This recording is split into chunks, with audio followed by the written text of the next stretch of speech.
తీవ్ర సంచలనం రేపిన సాయికృష్ణ కేసులో రోజుకొక ట్విస్ట్ చోటు చేసుకుంటూ ఉంటే, బహుశా ఎంత థ్రిల్లింగ్ సినిమాలో కూడా ఇంత దారుణమైన ట్విస్టులను మనం ఊహించలేమనుకుంటా సీరియస్‌లీ. అది కూడా నేరుగా న్యాయస్థానాలతో, హైకోర్టుతోటే ఆటలాడుకుంటూ వీళ్ళు ఎగ్జిక్యూట్ చేస్తున్నటువంటి కొన్ని కథలు, కొన్ని స్క్రిప్టులు చూస్తే కొందరి ధైర్యాన్ని మెచ్చుకోవాలా?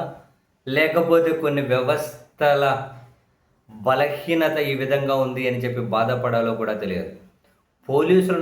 పోలీసులు సాయికృష్ణను కొట్టి చంపేసిన తర్వాత కూడా హెబియస్ కార్పస్ పిటిషన్ మీద హైకోర్టుకి 2 సార్లు అబద్ధాలు చెప్పారు.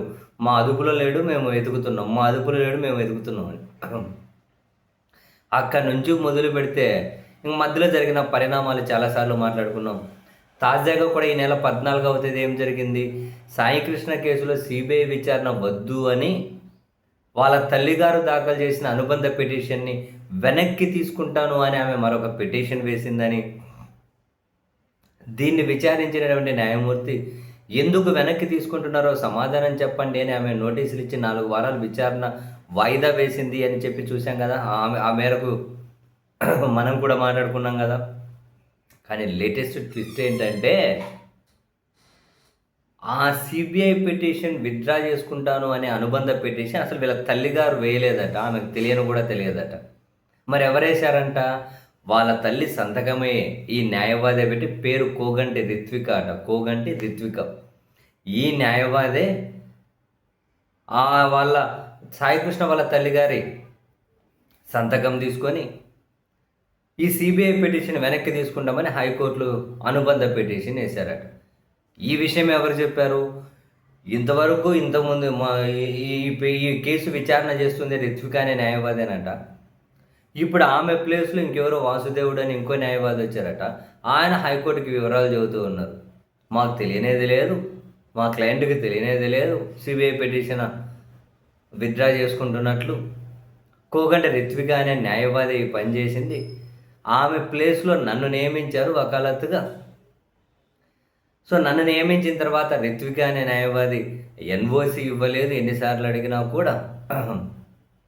అండ్ ఈ కేసు డాక్యుమెంట్స్ కూడా ఇవ్వలేదు. సో ఆమె ఎన్ఓసి లేకుండానే నన్ను వకాలత్తుగా నియమించే అనుబంధ పిటిషన్ని మీరు అనుమతించండి. మాకు తెలియకుండానే ఒక దగ్గరేమో హెబియస్ కార్పస్ పిటిషనే వెనక్కి తీసుకుంటాను అని చెప్పి రాసే పిటిషన్లో ఉంది ఆమె.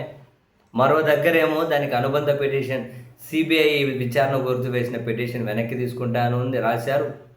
అసలు ఈ పిటిషన్లంతా కనుక వంశీకి అసలు సంబంధం లేదు అని చెప్పి ఇంకో పిటిషన్ వేశారట. ఏందా ఇది? అసలు హైకోర్టా? ఏ చిన్నపిల్లల ఆటనా ఇక్కడ వీళ్ళు ఆడుతున్నది? ఇంత దారుణంగా ఉంటుందా? అసలు పిచ్చెక్కిపోయింది ఇవి చూడగానే. సీరియస్లీ పిచ్చెక్కిపోయింది. అసలు ఆయన కొట్టి చంపేసి బూడిద లేకుండా చేసి శవం ఏమైపోయింది ఇప్పటికి తేల్చలేకున్నారు. ఆ విచారణకు సందర్భంగా వాళ్ళు ఏం చెప్పినా హైకోర్టు వింటుంది, నోట్ చేసుకుంటుంది.